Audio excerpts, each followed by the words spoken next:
Hi hello ನಮಸ್ತೆ ಎಲ್ರಿಗೂ. ಹೇಗಿದ್ದೀರಾ ಎಲ್ಲ? ಹೋಪ್ ಎಲ್ಲರೂ ಚೆನ್ನಾಗಿದ್ದೀರಾ ಅಂದ್ಕೊತೀನಿ. ನಾನು ಕೂಡ ತುಂಬ ಚೆನ್ನಾಗಿದ್ದೀನಿ. ಬನ್ನಿ ಹಾಗಾದರೆ ಇವತ್ತಿನ ಬ್ಲಾಗ್ ಸ್ಟಾರ್ಟ್ ಮಾಡೋಣ. ಇವತ್ತು ಸಂಜೆ ಅಂದರೆ ಗುರುವಾರ ಸಂಜೆ ಬ್ಲಾಗ್ನ ನಾನು ಮಾಡ್ತಾಯಿದ್ದೀನಿ.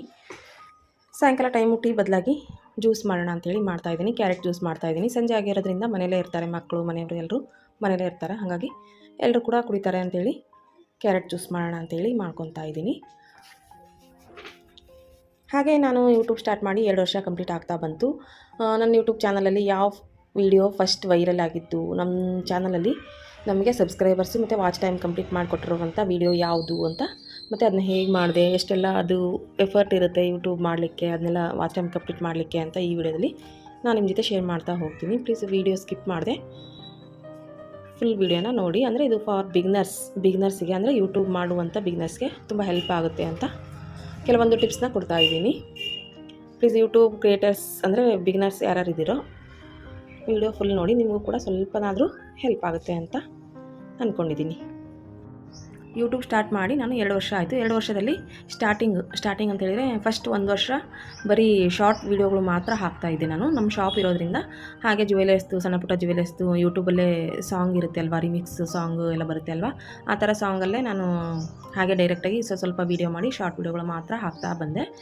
ಆಮೇಲೆ 1 ವರ್ಷ ಆದಮೇಲೆ ಲಾಂಗ್ ವೀಡಿಯೋಗಳು ಹಾಕೋಕ್ಕೆ ಸ್ಟಾರ್ಟ್ ಮಾಡಿದೆ. ನಾನು 1 ವರ್ಷ ಶಾರ್ಟ್ ಮಾತ್ರ ಹಾಕ್ತಾಯಿದ್ದೆ ಅಲ್ವಾ, ಅದಕ್ಕೆ ಸಬ್ಸ್ಕ್ರೈಬರ್ಸ್ ಅಷ್ಟೇ ಒಂದು 700 ಸಮಥಿಂಗ್ ಸಬ್ಸ್ಕ್ರೈಬರ್ಸ್ ಆಗಿದ್ದರು. ಅದರಲ್ಲಿ ಲಾಂಗ್ ವೀಡಿಯೋಸ್ ಹಾಕಿದರೆ ನಮಗೆ ವಾಚ್ ಟೈಮ್ ಕಂಪ್ಲೀಟ್ ಆಗುತ್ತೆ ಅಂತ ಹೇಳಿ, ಅಂದರೆ ಶಾರ್ಟಲ್ಲಿ ಯಾವ ಥರವಾದಂಥ ವಾಚ್ ಟೈಮ್ ಕಂಪ್ಲೀಟ್ ಆಗಿದ್ದಿಲ್ಲ, ಅಂದರೆ ಬರೀ ಒಂದು 150 180 ಈ ಥರ ಅಷ್ಟು ತಾಸು ಮಾತ್ರ ಕಂಪ್ಲೀಟ್ ಆಗಿತ್ತು. ಇದು ವರ್ಕ್ ಆಗಲ್ಲ ವಾಚ್ ಟೈಮ್ ಕಂಪ್ಲೀಟ್ ಮಾಡಲಿಕ್ಕೆ ಅಂತ ಹೇಳಿ ಮತ್ತು ಲಾಂಗ್ ವೀಡಿಯೋಸ್ ಮಾಡೋಣ ಅಂಥೇಳಿ ಸ್ಟಾರ್ಟ್ ಮಾಡಿದೆ. ಆದರೂ ಕೂಡ ನಾನು ವಾರದಲ್ಲಿ ಬಂದು ಇಲ್ಲ 15 ಡೇಸ್ ಬಂದು ಈ ಥರ ಒಂದೊಂದು ವೀಡಿಯೋಸ್ನ ಹಾಕ್ತಾ ಬಂದೆ ನಾನು. ಅಂದರೆ ಡೈಲಿ ಕಂಪಲ್ಸರಿ ಹಾಕ್ತಾ ಇದ್ವಿ ಅಂತ ಹೇಳಿದರೆ ವೀಡಿಯೋಸ್ನ ಬೇಗ ರೀಚ್ ಆಗುತ್ತೆ ಮತ್ತು ಬೇಗ ನಮ್ಮ ವಾಚ್ ಟೈಮ್ನ ಕಂಪ್ಲೀಟ್ ಮಾಡ್ಕೋಬೋದು ಮತ್ತು ಮಾನಿಟೈಸೇಷನ್ ಕೂಡ ಆನ್ ಮಾಡ್ಕೋಬೋದು.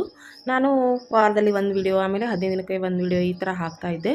ಅದು ಕೂಡ ರೀಚ್ ಸಿಗ್ತಾ ಇರಲಿಲ್ಲ, ಅಂದರೆ ವ್ಯೂಸ್ ಬರ್ತಾ ಇರಲಿಲ್ಲ ಒಂದೊಂದು ವೀಡಿಯೋಕ್ಕೂ ಕೂಡ. ಬರೀ 20 30 ಇಲ್ಲ 50 100 ಅಂದರೆ ಭಾಳ ಆಗೋಯಿತು, ಆ ಥರ ವ್ಯೂಸ್ ಬರ್ತಾಯಿತ್ತು. ಹೀಗಾಗಿ ಸ್ವಲ್ಪ ಬೇಜಾರು ಮಾಡ್ಕೊಂಡು ನೋಡೋಣ ಬಿಡು, ಬೇಕಾದ್ರೆ ಮಾಡಿದ್ರಾಯ್ತು ಇಲ್ಲದ್ರಿಲ್ಲ ಅಂತ ಹೇಳಿ ಆ ಥರನೂ ಅಂದ್ಕೊಂಡು ಸುಮ್ಮನೆ ಆದೆ. ನಾನು ತಿಳಿದಂಗೆ ಯಾವಾಗಲೂ ಒಂದೊಂದು ವೀಡಿಯೋನ ಹಾಕ್ತಾ ಬಂದೆ. ಆಮೇಲೆ ನನಗೆ ಅನಿಸಲಿಕ್ಕೆ ಸ್ಟಾರ್ಟ್ ಆಯಿತು, ನಾನು ಕಂಟಿನ್ಯೂಸ್ ಆಗಿ ವೀಡಿಯೋಸ್ ಅಪ್ಲೋಡ್ ಮಾಡ್ತಾ ಬಂದರೆ ರೀಚ್ ಆಗ್ಬೋದು ಮೋಸ್ಟ್ಲಿ ಅಂತ ಹೇಳಿ.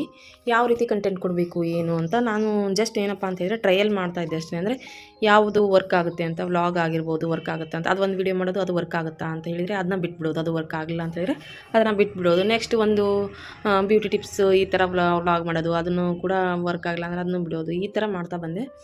ಯಾವುದಕ್ಕೂ ಆದರೂ ಸ್ವಲ್ಪ ಟೈಮ್ ಬೇಕಾಗುತ್ತೆ. ಯಾಕಂತ ಹೇಳಿದರೆ ನಾವು ಮಾಡುವಂಥ ವೀಡಿಯೋಸು ಒಂದೇ ವೀಡಿಯೋಸ್ಗೆ ನಾವು ನಮ್ಮ ವಾಚ್ ಟೈಮ್ನು ಕಂಪ್ಲೀಟ್ ಮಾಡಬೇಕು ಮತ್ತು ಸಬ್ಸ್ಕ್ರೈಬರ್ಸು ಕೂಡ ಕಂಪ್ಲೀಟ್ ಮಾಡಬೇಕು ಅಂತ ಅಂದ್ಕೊಂಡ್ರೆ ಅದು ಸಾಧ್ಯವಾಗದ ಮಾತು ಅಂತ ಹೇಳ್ಬೋದು.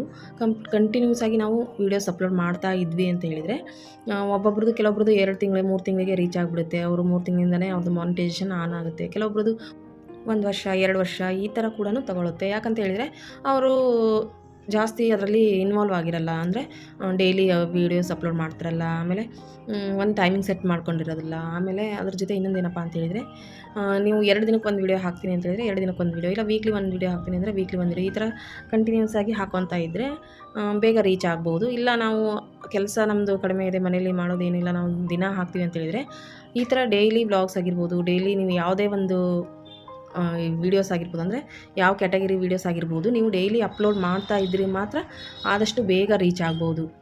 ಇನ್ನೊಂದೇನಪ್ಪ ಅಂದರೆ ಫಸ್ಟ್ ಈ ಥರ ಎಲ್ಲ ಇದ್ದಿಲ್ಲ, 4000 ವಾಚ್ ಟೈಮ್ ಕಂಪ್ಲೀಟ್ ಮಾಡೋದು ಮತ್ತು 1000 ಸಬ್ಸ್ಕ್ರೈಬರ್ಸ್ನೂ ಕೂಡ ಕಂಪ್ಲೀಟ್ ಮಾಡೋದು ಅಂತ ಈ ಥರ ಟಾರ್ಗೆಟ್ ಇದ್ದಿಲ್ಲ ಯೂಟ್ಯೂಬಲ್ಲಿ.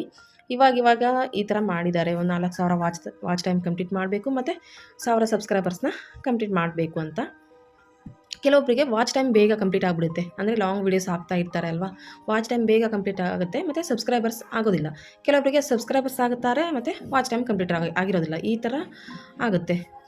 ಎರಡೂ ಮ್ಯಾನೇಜ್ ಆಗಬೇಕು ಅಂತ ಹೇಳಿದರೆ ಒಂದು ವೀಡಿಯೋ ವೈರಲ್ ಆಗಬೇಕು, ಒಂದು ವೀಡಿಯೋ ಎಲ್ಲ ಜನರಿಗೂ ಇಷ್ಟ ಆಗಬೇಕು, ಆ ವೀಡಿಯೋ ವೈರಲ್ ಆಗಬೇಕು. ಆ ವೀಡಿಯೋ ವೈರಲ್ ಆಯಿತು ಅಂತ ಹೇಳಿದರೆ ಸಬ್ಸ್ಕ್ರೈಬರ್ಸು ಆಟೋಮೆಟಿಕ್ ಸಬ್ಸ್ಕ್ರೈಬರ್ಸ್ ಆಗ್ತಾರೆ ಮತ್ತು ವಾಚ್ ಟೈಮ್ ಕೂಡ ಕಂಪ್ಲೀಟ್ ಆಗುತ್ತೆ.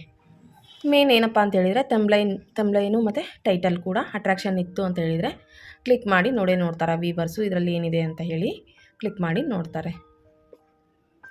ಹಾಗಾಗಿ ತಮ್ಲೈನು ಮತ್ತು ಟೈಟಲ್ ಕಡೆ ಸ್ವಲ್ಪ ಗಮನ ಜಾಸ್ತಿ ಕೊಟ್ವಿ ಅಂತ ಹೇಳಿದರೆ ಖಂಡಿತವಾಗ್ಲೂ ಯೂಟ್ಯೂಬಲ್ಲಿ ಸಕ್ಸಸ್ ಆಗ್ಬೋದು. ಹಾಗೆ ನಂದು ಯಾವ ವಿಡಿಯೋ ವೈರಲ್ ಆಯಿತು ಅಂತ ಹೇಳಿದರೆ, ನಾನು ಫಸ್ಟು ಈ ಥರ ವೀಡಿಯೋಸ್ ಎಲ್ಲ ಹಾಕ್ತಾ ಬಂದೆ. ಒಂದು 6 ತಿಂಗಳ 7 ತಿಂಗಳು ಕಂಟಿನ್ಯೂಸ್ ಆಗಿ ವೀಡಿಯೋಸ್ ಹಾಕ್ತಾ ಬಂದೆ. ನಂದು ಯಾವುದು ವೀಡಿಯೋನೂ ವೈರಲ್ ಆಗಲಿಲ್ಲ. ಬರೀ 100, 200 ಈ ಥರ ವ್ಯೂಸ್ ಬರ್ತಾ ಇತ್ತು ಅಷ್ಟೇ.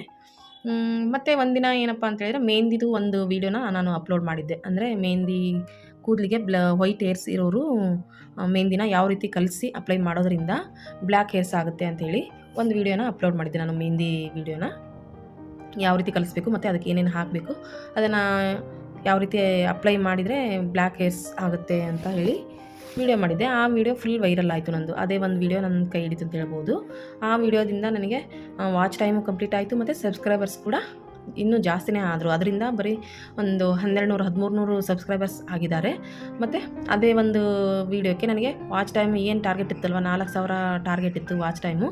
ನನಗೆ ಅದರಿಂದನೇ 12,000 ವಾಚ್ ಟೈಮ್ ಕಂಪ್ಲೀಟ್ ಆಗಿದೆ. ಈ ಥರ ಆಗುತ್ತೆ. ನೀವು ಅಂದರೆ ವೀಡಿಯೋನ ಯಾರು ಸ್ಕಿಪ್ ಮಾಡಿ ನೋಡದೇ ಇರೋ ಥರ ಒಂಚೂರು ಇಂಟ್ರೆಸ್ಟ್ ಆಗಿತ್ತು ಅಂತ ಹೇಳಿದರೆ ಖಂಡಿತವಾಗ್ಲೂ ವಾಚ್ ಟೈಮು ಕಂಪ್ಲೀಟ್ ಮಾಡ್ಕೋಬೋದು ಮತ್ತು ಸಬ್ಸ್ಕ್ರೈಬರ್ಸ್ ಕೂಡ ಕಂಪ್ಲೀಟ್ ಮಾಡ್ಕೋಬೋದು. ಅಲ್ಲಿಂದ ಕಂಟಿನ್ಯೂಸ್ ಆಗಿ ಮತ್ತು ನಾನು 2 ದಿನ 3 ದಿನಕ್ಕೊಂದು ಸಲ ಸ್ವಲ್ಪ ಟೈಮ್ ಸಿಕ್ಕಾಗ ಒಂದೊಂದು ವೀಡಿಯೋಸ ಹಾಕ್ತಾ ಇದ್ದೀನಿ ಇವಾಗ. ಅದ್ರ ಜೊತೆ ಒಂದು ವಾರದಲ್ಲೇ ನನಗೆ ವಾಚ್ ಟೈಮು ಕಂಪ್ಲೀಟ್ ಆಯಿತು ಮತ್ತು ಅದ್ರ ಜೊತೆ ಆ್ಯಡ್ಸೆನ್ಸ್ ಪಿನ್ ಕೂಡ ಬಂತು. ಗೂಗಲ್ ಕಡೆಯಿಂದ ಗೂಗಲ್ ಆ್ಯಡ್ಸೆನ್ಸ್ ಪಿನ್ ಕೂಡ ಬಂದಿದೆ. ಮಾನಿಟೈಸೇಷನ್ ಕೂಡ ಆನ್ ಆಗಿದೆ.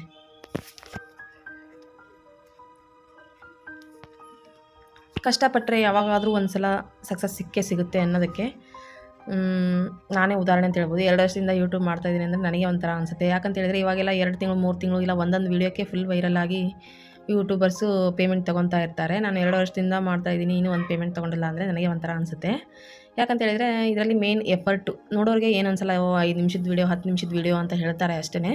ಬಟ್ ಇದರಲ್ಲಿ ಎಷ್ಟು ಎಫರ್ಟ್ ಇರುತ್ತೆ ಅಂತೇಳಿ ಮಾಡೋರಿಗೆ ಮಾತ್ರ ಗೊತ್ತಿರುತ್ತೆ. ವಿಡಿಯೋ ಮಾಡೋದು, ಆಮೇಲೆ ಅದಕ್ಕೆ ವಾಯ್ಸ್ ಓವರ್ ಕೊಡೋದಾಗಿರ್ಬೋದು, ಅಥವಾ ಅದು ತಂಬ್ಲೈನು ಟೈಟಲ್ಲು ಕ್ರಿಯೇಟ್ ಮಾಡೋದಾಗಿರ್ಬೋದು, ಮತ್ತು ಎಡಿಟಿಂಗ್, ಮೇಯ್ನಾಗಿ ಎಡಿಟಿಂಗ್ ಮಾಡೋದು, ಈ ಥರ ತುಂಬ ಕೆಲಸ ಇರುತ್ತೆ ಇದರಲ್ಲೂ ಕೂಡ. ಮನೆ ಕೆಲಸದ ಜೊತೆ ಮತ್ತು ಅದು ಕೆಲಸನೂ ಮಾಡ್ಕೋಬೇಕಾಗುತ್ತೆ. ಕೆಲವೊಬ್ಬರೆಲ್ಲ ಪಾಪ ಎಷ್ಟು ಕಷ್ಟಪಡ್ತಾರೆ ಅಂದರೆ ಆಗಲೆಲ್ಲ ವೀಡಿಯೋ ಮಾಡ್ಕೊಂಡಿರ್ತಾರೆ, ನೈಟೆಲ್ಲ ಕೂತ್ಕೊಂಡು ನೈಟು 12, 1, 2 ಗಂಟೆವರೆಗೂ ಕೂತ್ಕೊಂಡು ವೀಡಿಯೋನ ಎಡಿಟ್ ಮಾಡಿಕೊಂಡು ಅಪ್ಲೋಡ್ ಮಾಡ್ತಾ ಇರ್ತಾರೆ. ತುಂಬ ಎಫರ್ಟ್ ಹಾಕಿರ್ತಾರೆ. ಬಟ್ ಏನಪ್ಪ ಅಂತ ಹೇಳಿದರೆ ವ್ಯೂಸ್ ಬರೋದಿಲ್ಲ. ವ್ಯೂಸ್ ಬರೀ 10, 20 ಇಲ್ಲ 100, 200 ವ್ಯೂಸ್ ಬಂದುಬಿಟ್ರೆ ಜಾಸ್ತಿ ಆಗಿಬಿಡ್ತು, ಆ ಥರ ಆಗುತ್ತೆ. ಪ್ಲೀಸ್ ಆ ಥರ ಇದ್ದರೆ ಯಾರೂ ಹೋಪ್ಸ್ ಕಳ್ಕೊಬೇಡಿ. ಕಂಟಿನ್ಯೂಸ್ ಆಗಿ ನೀವು ವೀಡಿಯೋಸ್ನ ಅಪ್ಲೋಡ್ ಮಾಡ್ತಾ ಬನ್ನಿ. ಲಾಂಗ್ ವೀಡಿಯೋಸ್ನೇ ಮಾಡಿ. ನೀವು ಯಾವುದೇ ಕಂಟೆಂಟ್ ಆಗಿರ್ಬೋದು, ನೀವು ವ್ಲಾಗ್ ಮಾಡ್ತೀರಾ, ಡೈಲಿ ವ್ಲಾಗ್ ಮಾಡ್ತೀರಾ, ಆದರೆ ಏನಿಲ್ಲ ಅಂದರೆ ನೀವು ಒಂದು ಅರ್ಧ ಗಂಟೆ ವೀಡಿಯೋ ಸಹ ಮಾಡಿಕೊಂಡು ಅಪ್ಲೋಡ್ ಮಾಡ್ಬೋದು. ಲಾಂಗ್ ವೀಡಿಯೋಸ್ನ ಹಾಕಿದ್ರಿ ಅಂತ ಹೇಳಿದರೆ ಬೇಗ ವಾಚ್ ಟೈಮ್ ಕಂಪ್ಲೀಟ್ ಆಗುತ್ತೆ. ಮತ್ತು ಅದ್ರ ಜೊತೆ ಸಬ್ಸ್ಕ್ರೈಬರ್ಸ್ ಕಡೆ ಗಮನ ಕೊಡಬೇಡಿ. ನೀವು ಸಬ್ಸ್ಕ್ರೈಬರ್ಸ್ ಕಡೆ ಗಮನ ಕೊಟ್ರಿ ಅಂತ ಹೇಳಿದರೆ ನಿಮ್ಮದು ವಾಚ್ ಟೈಮ್ ಕಂಪ್ಲೀಟ್ ಆಗೋಲ್ಲ ಮತ್ತು ಬೇಗ ರೀಚ್ ಆಗೋಕ್ಕಾಗೋದಿಲ್ಲ. ನೀವು ಲಾಂಗ್ ವೀಡಿಯೋ ಕಡೆ ಗಮನ ಕೊಡಿ, ಅಂದರೆ ಮಾತ್ರ ನೀವು ಬೇಗ ರೀಚ್ ಆಗ್ಬೋದು. ಒಂದು ಲಾಂಗ್ ವೀಡಿಯೋ ವೈರಲ್ ಆಯಿತು ಅಂತೇಳಿದರೆ ಆ ಲಾಂಗ್ ವೀಡಿಯೋದಿಂದ ನಿಮಗೆ, ಅಂದರೆ ಆ ವೀಡಿಯೋದಿಂದ ನಿಮಗೆ ವಾಚ್ ಟೈಮು ಕಂಪ್ಲೀಟ್ ಆಗುತ್ತೆ ಮತ್ತು ಸಬ್ಸ್ಕ್ರೈಬರ್ಸ್ ಕೂಡ ಕಂಪ್ಲೀಟ್ ಆಗುತ್ತೆ. ನಿಮಗೇನದು ಇದು ಇರುತ್ತೆ ಅಲ್ವ, ಟಾರ್ಗೆಟ್ ಇರುತ್ತೆ ಅಲ್ವಾ, ಅದಕ್ಕಿಂತ ಡಬಲ್ ತ್ರಿಬಲ್ ಆಗಿ ನಿಮಗೆ ಸಬ್ಸ್ಕ್ರೈಬರ್ಸು ಮತ್ತು ವಾಚ್ ಟೈಮ್ ಬರುತ್ತೆ. ಇವಾಗ ಪಾಸ್ತಾ ಮಾಡ್ತಾಯಿದ್ದೀನಿ, ರಾಗಿ ಪಾಸ್ತಾ ಮಾಡ್ತಾಯಿದ್ದೀನಿ. ನಾನಿಲ್ಲಿ ಸ್ವಲ್ಪ ಎಣ್ಣೆ ಹಾಕ್ಕೊಂಡಿದ್ದೀನಿ, 1-2 ಸ್ಪೂನಷ್ಟು ಎಣ್ಣೆ ಹಾಕ್ಕೊಂಡಿದ್ದೀನಿ. ಅದಕ್ಕೆ ಒಂದು ಈರುಳ್ಳಿ ತೊಗೊಂಡಿದ್ದೀನಿ, ಈರುಳ್ಳಿ ಕಟ್ ಮಾಡಿರುವಂಥ ಈರುಳ್ಳಿ ಮತ್ತು ಶುಂಠಿ ಬೆಳ್ಳುಳ್ಳಿ ಪೇಸ್ಟ್ ಸ್ವಲ್ಪ ಹಾಕ್ಕೊಂಡಿದ್ದೀನಿ. ಇದು ಸ್ವಲ್ಪ ಚೆನ್ನಾಗಿ ಫ್ರೈ ಆಗಬೇಕು, ಅಂದರೆ ಹಸಿ ವಾಸನೆ ಶುಂಠಿ ಬೆಳ್ಳುಳ್ಳಿದು. ಇವಾಗೆಲ್ಲ ಮಾರ್ಕೆಟಲ್ಲಿ ಸಿಗುತ್ತೆ ರಾಗಿ ಪಾಸ್ತಾ ಆಗಿರ್ಬೋದು, ಆಮೇಲೆ ಅಕ್ಕಿ ಇದು ಮೈದಾ ಹಿಟ್ಟಿನ ಪಾಸ್ತಾ ಬರುತ್ತೆ, ಈ ಥರ ಎಲ್ಲ ಸಿಗುತ್ತೆ. ನಾನು ಈ ಸಲ ತರಿಸಿದ್ದು ರಾಗಿ ಪಾಸ್ತಾ ತರಿಸಿದ್ದೀನಿ. ಅಂದರೆ ನಮ್ಮ ಹೊರಗಡೆ ಏನು ಜಾಸ್ತಿ ತರೋದಿಲ್ಲ. ಪಾಸ್ತಾ ಆಗಿರ್ಬೋದು, ಗೋಬಿ, ಆಮೇಲೆ ಪಾವ್ ಬಜ್ಜಿ ಈ ಥರ ಎಲ್ಲ ಹೊರಗಡೆ ಜಾಸ್ತಿ ತರೋದಿಲ್ಲ, ಮನೆಯಲ್ಲೇ ಮಾಡ್ಕೊಂಡು ತಿಂತಿರ್ತೀವಿ. ಇವಾಗ ಒಂದು 2-3 ಟೊಮಾಟೋನ ಮಿಕ್ಸಿಗೆ ಹಾಕಿ ಇಟ್ಕೊಂಡಿದ್ದೆ, ಅದನ್ನು ಸೇರಿಸ್ತಾ ಇದ್ದೀನಿ.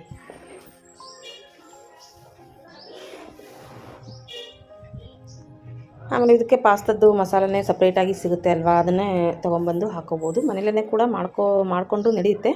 ಬಟ್ ಪಾಸ್ತಾ ಮಸಾಲ ಸ್ವಲ್ಪ ನಾನು ಪ್ಯಾಕೆಟ್ ಇರುತ್ತೆಲ್ಲ, ಸಣ್ಣ ಪ್ಯಾಕೆಟ್ 10 ರೂಪಾಯಿ ಪ್ಯಾಕೆಟ್ ಎಲ್ಲ ಸಿಗುತ್ತೆ ಪಾಸ್ತಾ ಮಸಾಲ, ಅದನ್ನೇ ತೊಗೊಂಬಂದಿದ್ದೆ. ಇದಕ್ಕೆ ಸ್ವಲ್ಪ ಅಚ್ಚ ಖಾರದ ಪುಡಿ, ಸ್ವಲ್ಪ ಅರಿಶಿನ ಮತ್ತು ಪಾಸ್ತಾ ಮಸಾಲ, ಉಪ್ಪು, ಸ್ವಲ್ಪ ಸಕ್ಕರೆ ಹಾಕ್ಕೊಂಡು ಸ್ವಲ್ಪ ಫ್ರೈ ಮಾಡ್ಕೊತಾ ಇದ್ದೀನಿ. ಚಿಕ್ಕ ಮಕ್ಕಳಿಗೆ ಬೇಕೇ ಬೇಕು ಈ ಥರ ಡಿಫ್ರೆಂಟಾಗಿ. ಅವ್ರು ಕೇಳ್ತಾರೆ ಏನು ಮಾಡೋದು, ಮಂಡಕ್ಕಿ ಅವಲಕ್ಕಿ ಮಾಡಿಟ್ರೆ ತಿನ್ನಲ್ಲ, ಈ ಥರ ಕೇಳ್ತಾರೆ. ಪಾಸ್ತಾ ಮಾಡು, ಗೋಬಿ ಮಾಡು, ಪಾವ್ ಬಜ್ಜಿ ಮಾಡು ಅಂತ ಈ ಥರ ಕೇಳ್ತಾ ಇರ್ತಾರೆ ಸಾಯಂಕಾಲ ಸ್ನ್ಯಾಕ್ಸ್ಗೆ. ನೀವು ಪದೇ ಹೊರಗಡೆ ತಂದು ಕೊಟ್ಟರೆ ಅದರಲ್ಲಿ ಟೇಸ್ಟಿಂಗ್ ಪೌಡರ್ ಹಾಕಿರ್ತಾರೆ. ಹೊರಗಡೆ ತಂದು ತಿನ್ನುವಂಥ ಫುಡ್ಡಲ್ಲಿ ಟೇಸ್ಟಿಂಗ್ ಪೌಡರ್ ಹಾಕಿರ್ತಾರೆ ಮೇಯ್ನಾಗಿ. ಆಮೇಲೆ ಯಾವ ಥರ ಅವರು ಅಂದರೆ ಕ್ಲೀನಾಗಿ ಮಾಡಿರ್ತಾರೋ ಇಲ್ವೋ ಗೊತ್ತಾಗಲ್ಲ. ಹಾಗಾಗಿ ಅನಿವಾರ್ಯ ಯಾವಾಗಲಾದರೂ ಒಂದು ಸಲ ತಿನ್ನಲೇಬೇಕಾಗುತ್ತೆ. ಬಟ್ ದಿನನಿತ್ಯ ಮಕ್ಕಳು ಕೇಳ್ತಾ ಇರ್ತಾರೆ, ಏನೇನೋ ಕೇಳ್ತಾ ಇರ್ತಾರಲ್ವ, ಹಾಗಾಗಿ ಈ ಥರ ಮನೇಲೇ ಮಾಡಿಕೊಟ್ರೆ ಆರೋಗ್ಯಕ್ಕೂ ಒಳ್ಳೆಯದು ಮತ್ತು ದುಡ್ಡು ಕೂಡ ತುಂಬ ಉಳಿತಾಯ ಆಗುತ್ತೆ. ಇವಾಗ ಬೇಯಿಸಿರುವಂಥ ಪಾಸ್ತಾನ ಹಾಕ್ಕೊತಾ ಇದ್ದೀನಿ. ಸ್ವಲ್ಪ ಇದು ನಾನು ಬೇಯಿಸುವಾಗ 1-2 ಸ್ಪೂನಷ್ಟು ಎಣ್ಣೆ ಹಾಕ್ಕೊಂಡಿದ್ದೆ, ಆದರೂ ಕೂಡ ಸ್ವಲ್ಪ ಅಂಟ್ಕೊಂಡಿದೆ ನೋಡಿ. ಬೆಂದಮೇಲೆ ಜಾಸ್ತಿ ಬೇಯಿಸಿಲ್ಲ, ಆದರೂ ಸ್ವಲ್ಪ ಅಂಟ್ಕೊಂಡಿದೆ. ನೀರಲ್ಲಿ ಬೇಯಿಸುವಾಗ ಇದಕ್ಕೆ 2-3 ಸ್ಪೂನ್ ಎಣ್ಣೆ ಹಾಕ್ಕೊಂಡ್ವಿ ಅಂತ ಹೇಳಿದರೆ ಈ ಥರ ಅಂಟೋದಿಲ್ಲ. ಈ ಥರ ಹಾಕ್ಕೊಂಡು ಕಲಿಸ್ಕೊಂಡ್ವಿ ಅಂತ ಹೇಳಿದರೆ ಪಾಸ್ತಾ ರೆಡಿ ಆಗುತ್ತೆ. ರಾಗಿ ಪಾಸ್ತಾ ರೆಡಿ ಆಯ್ತು ನೋಡಿ ಇವಾಗ. ಓಕೆ, ಹಾಗಾದರೆ ಈ ವಿಡಿಯೋ ನಿಮಗೆಲ್ಲ ಇಷ್ಟ ಆಯಿತು ಅಂದ್ಕೊತೀನಿ. ಯೂಟ್ಯೂಬ್ ಮಾಡುವಂಥ ಬಿಗಿನರ್ಸ್ಗೆ ಸ್ವಲ್ಪನಾದರೂ 1%ನಷ್ಟಾದರೂ ಯೂಸ್ ಆಗಿರುತ್ತೆ ಅಂತ ಅಂದ್ಕೊಂಡಿದ್ದೀನಿ. ಇಷ್ಟ ಆಯಿತು ಅಂದರೆ ಪ್ಲೀಸ್ ಲೈಕ್, ಶೇರ್, ಕಮೆಂಟ್ ಮಾಡಿ. ಮತ್ತು ನನ್ನ ಚಾನಲ್ನ ಯಾರು ಸಬ್ಸ್ಕ್ರೈಬ್ ಮಾಡ್ಕೊಂಡಿಲ್ವೋ ಸಬ್ಸ್ಕ್ರೈಬ್ ಮಾಡ್ಕೊಳ್ಳಿ. ಓಕೆ, ಹಾಗಾದರೆ ನೆಕ್ಸ್ಟ್ ವೀಡಿಯೋದಲ್ಲಿ ಮತ್ತೆ ಸಿಗೋಣ. ಬಾಯ್ ಎವ್ರಿವಾನ್.